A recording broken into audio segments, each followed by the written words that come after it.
Do you have a problem with your in-ear system? Does it sound like an old radio? Well, stick around. I might have an answer for this.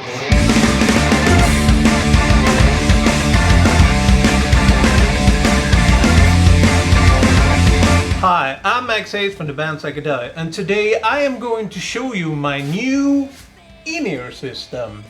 And I also would like to address a problem that I had with the system when connecting it all together. So what was the problem?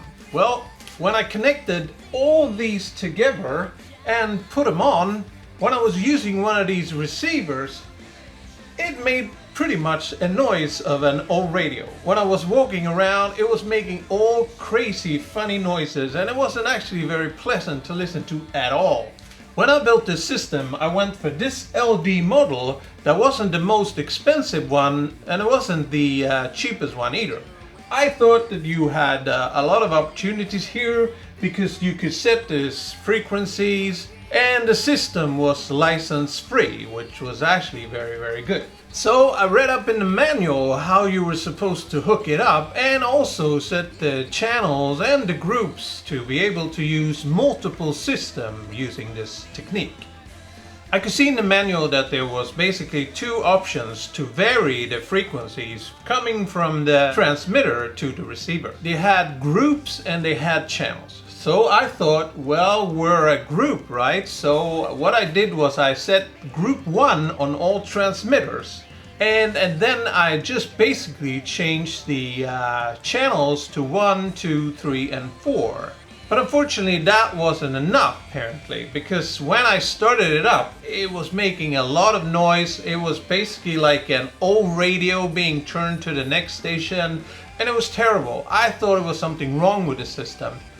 So my first setup was, as I said, the group 1 on all of the components, and then I would just change the channels on the transmitter to go to the receivers. So my second setup was to use different groups and then have the same channels. So I set it to group 1, group 2, group 3 and group 4, but then I would just use 1, 2, 3, 4 or just 1, 1, 1, 1 on the channels for the transmitters. But unfortunately I still had the same problem. And I was really getting frustrated, and I thought that this was probably something wrong with the equipment, or I was standing too close to the transmitters. I was walking around in my house and I pretty much had the same problem all the time. And the problem was that when I was turning on all the transmitters, that's when I had the problem.